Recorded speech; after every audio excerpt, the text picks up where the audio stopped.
Hello दोस्तों, स्वागत है आपका IQ स्मार्ट पे।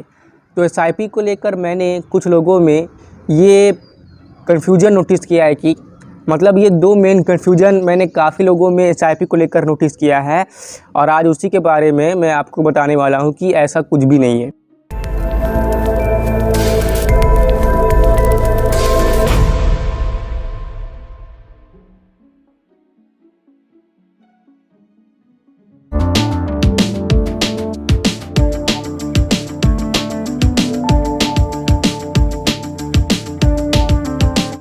पहला कन्फ्यूजन क्या रहता है लोगों में कि हमने जिस अमाउंट के साथ अपनी SIP शुरू करवाई है तो अगर फ्यूचर में हम उस अमाउंट को बढ़ाना चाहे तो हम नहीं बढ़ा पाएंगे।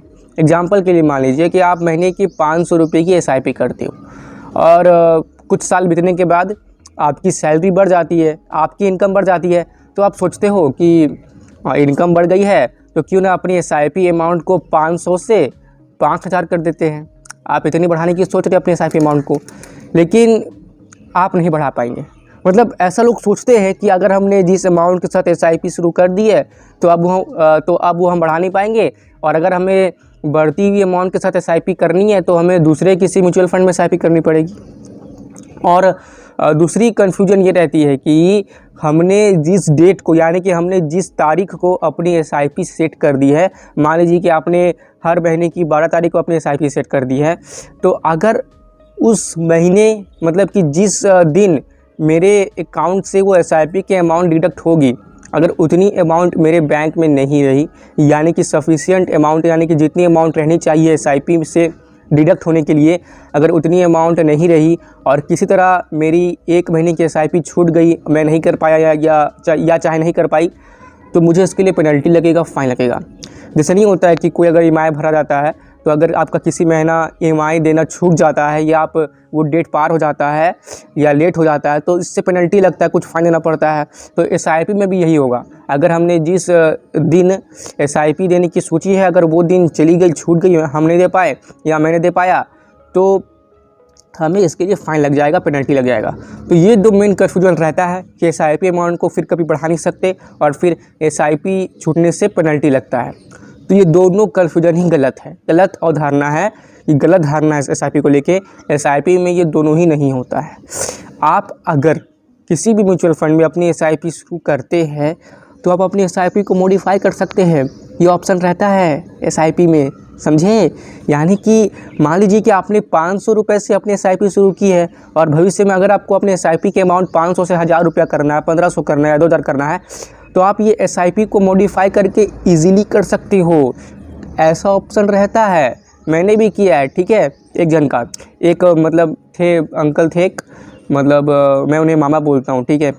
तो उन्हें अपनी SIP अमाउंट बढ़ानी थी, 500 से 1000 रुपये करनी थी, तो मैंने ही उनका किया था, ठीक है। तो मॉडिफाई होता है, कोई टेंशन की बात नहीं है। और रही बात दूसरी कन्फ्यूजन की कि जैसे कि आपकी 12 तारीख को SIP कटनी है, ठीक है ना, और आपके बैंक अकाउंट में वो सफिशिएंट अमाउंट नहीं है कि वो SIP के लिए डिडक्ट हो, यानी कि मान लीजिए कि आपकी लेट हो गई या उस तारीख को आपकी SIP छूट गई, तो क्या इसके लिए कोई पेनल्टी लगेगा? देखिए, ऐसा कुछ नहीं होगा। आप मतलब ऐसा कुछ नहीं होगा, ठीक है ना। देखिए, मतलब मैं क्या कहना चाह रहा हूँ कि आप अपनी SIP को रोक सकते हो। जैसे कि मान लीजिए कि किसी महीने आपकी कुछ फाइनेंशियल प्रॉब्लम हो गई है, आपको पैसे की बहुत ज़्यादा ज़रूरत पड़ रही है, तो आप उस महीने SIP नहीं करना चाहते हो, तो आप अपनी SIP को पॉज कर सकते हो, रोक सकते हो अपनी SIP को कुछ महीनों के लिए। इसकी भी मतलब कि ऑप्शन रहती है, समझे ना। आप SIP जब करते हैं तो, ठीक है ना, आप पॉज कर सकते हैं कि इस महीने के लिए मैं पॉज कर रहा हूँ या मैं 2 महीने के लिए पॉज कर रहा हूँ। तो आप अपने मर्ज़ी के अनुसार आप जब तक चाहे अपनी SIP को पॉज करके रख सकते हैं। और SIP को पॉज करके रखने से पहले से जितने अमाउंट आपके इन्वेस्टेड है उसमें आपको ऑलरेडी रिटर्न्स मिलते रहेगा। ऐसा नहीं कि अगर आपने SIP करना बंद कर दिया तो आपको रिटर्न्स नहीं मिलेगा, ऐसी कोई बात नहीं है।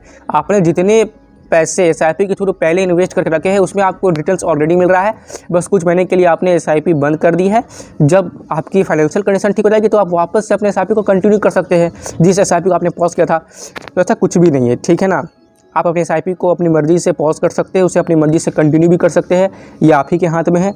और साथ ही आप अपनी एसआईपी को मॉडिफाई करके बढ़ा भी सकते हैं, उसके अमाउंट को बढ़ा भी सकते हैं और घटा भी सकते हैं, दोनों ही कर सकते हैं। इंक्रीजिंग डिक्रीजिंग दोनों ही आप कर सकते हैं, ठीक है ना। और ये सब आप घर बैठे कर सकते हैं, इसलिए अब कोई बहाना नहीं।